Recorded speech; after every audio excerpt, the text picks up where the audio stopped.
안녕하세요. 건강정보를 분석하고 플랜을 세워드리는 이웃집 닥터 이창입니다. 사실상 예전에는 공황장애라는 증상이 대중적으로 잘 알려지지 않았었는데요. 요즘에는 여러 방송이나 미디어 쪽에서 연예인들이 내가 공황이 있었어 혹은 내가 공황 출신이야 등으로 공황장애가 알려지면서 많은 분들이 이 부분에 대해서 궁금해 하시고 어떤 증상과 치료에 대해서 급격히 알아보시는 분들이 많아지신 것 같습니다. 서두에 먼저 말씀드리면 공황 발작은 매우 응급사항입니다. 그렇기 때문에 정확한 방법으로 치료하고 접근하는 것이 매우 중요한 사항이죠. 오늘 이 영상을 통해서 확실하게 공황장애에 대해서 이해하고 알아가는 시간으로 함께 해보도록 하겠습니다. 지금부터 시작합니다.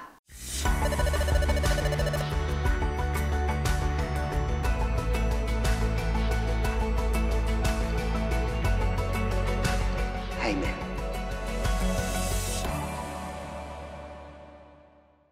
공황장애 정확하게 어떤 질병인가요?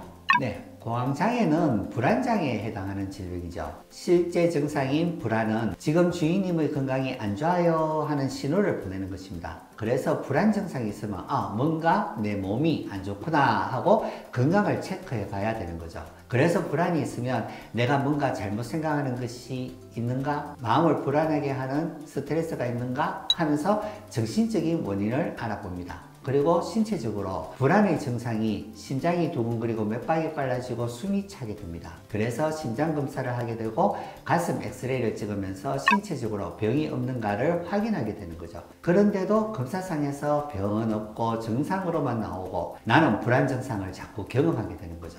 그 중에 불안의 정도가 근심, 걱정할 정도가 아니라 갑작스러운 극도의 불안감인 공포감이 드는 것이 공황장애의 불안입니다. 그러니 아이고 큰일 났구나, 내가 무슨 심각한 병이 생겼구나 하고 여기저기 병원과 주변 사람들을 찾아다니게 됩니다. 그래도 해결은 되지 않고 점차 지치게 되고 자신감이 떨어지고 자포자기적인 심정이 되는 거죠. 이렇게 증상이 호전되지 않으면 점차 삶의 질이 극도로 떨어지게 되고 사회활동도 멀어지게 되고 혼자서 지내게 되는 병입니다. 제가 만나봤던 공황장애 환자분 중 가장 심했던 분이 기억나는데요.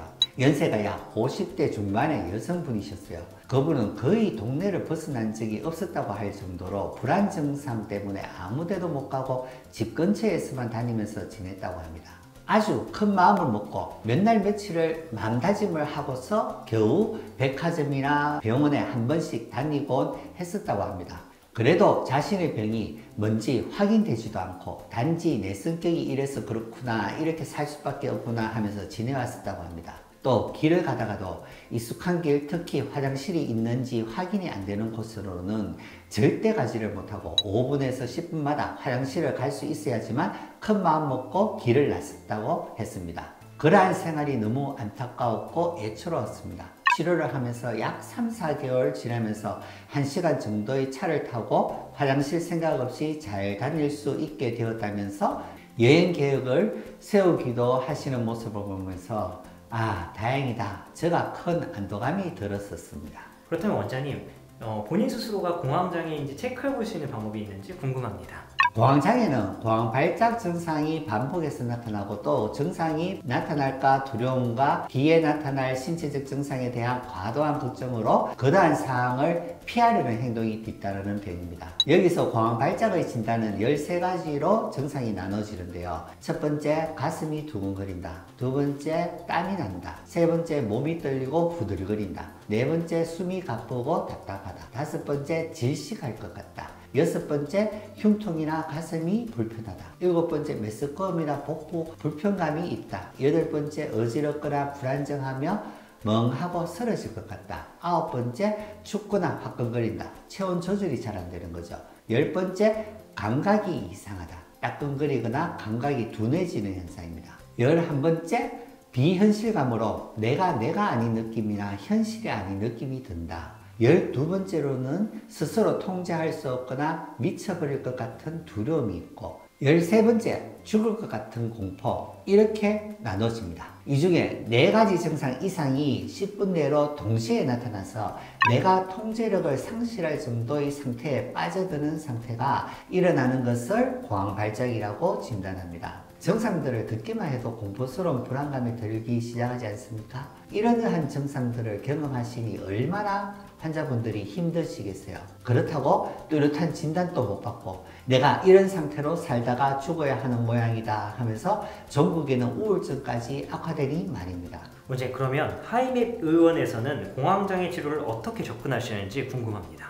저희 하이맵 의원에서는 비약물 치료를 중심으로 치료하는 병원입니다. 그렇지만 공황장애의 경우는 증상이 죽을 것 같은 공포가 밀려드는 질병이라 초기에 약물 치료를 병행하기도 합니다. 증상의 심각 정도에 따랐어요.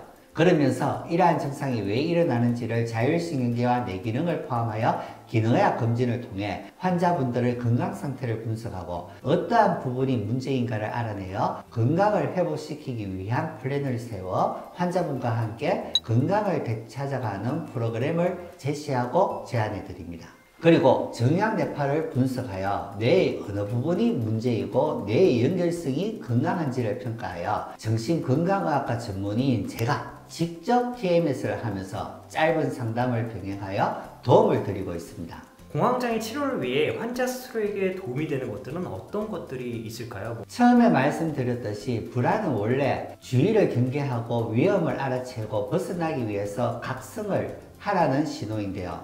이의 경고 신호가 오작동되어 너무 강하게 지속적으로 강한 경고음 사이렌을 울리는 것입니다. 이의 신호가 정신적으로 그만큼 위험한 것은 아니라는 생각을 가지도록 마음을 차분하게 하고 릴렉스할 수 있도록 평소에 부교감 신경을 강화시키는 훈련을 해 나가야 됩니다. 이전에 제가 동영상으로 알려드렸던 478 호흡법과 건이한 요법을 꾸준히 훈련해 나간다면 충분히 도움을 받으실 수 있습니다. 또한 잠을 잘 자고 휴식을 충분히 해주며 에너지를 재충전 잘 해야 됩니다.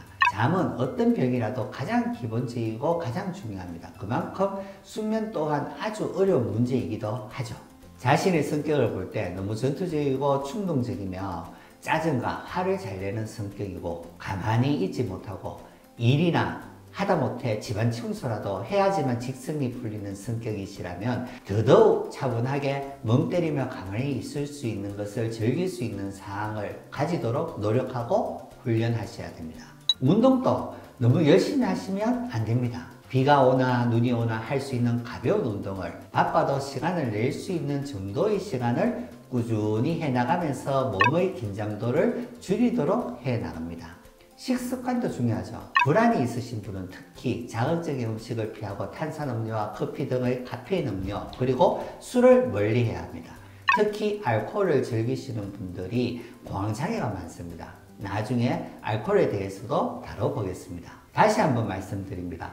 공황장애는 매우 응급적인 질병이라 응급실에 자주 가게 되는 질병입니다. 하루라도 빨리 치료가 필요한 질병이죠. 그렇기 때문에 정확한 진단이 매우 중요하고 공황장애의 원인을 파악하는 것이 치료의 관건이라는 생각이 듭니다. 그리고 또 분명한 것은 공황장애는 치료가 가능하다는 사실도 기억해 주셨으면 좋겠습니다. 오늘 공황장애에 대해서 알아봤는데요. 오늘 이 영상이 도움이 되셨다면 영상 아래쪽에 좋아요와 구독하기, 알림 설정까지 부탁드리겠습니다. 함께 해주신 이웃집 닥터 패밀리 여러분께 감사드리며 이웃집 닥터 이창이었습니다.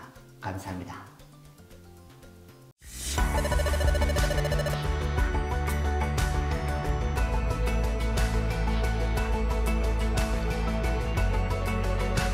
하이맨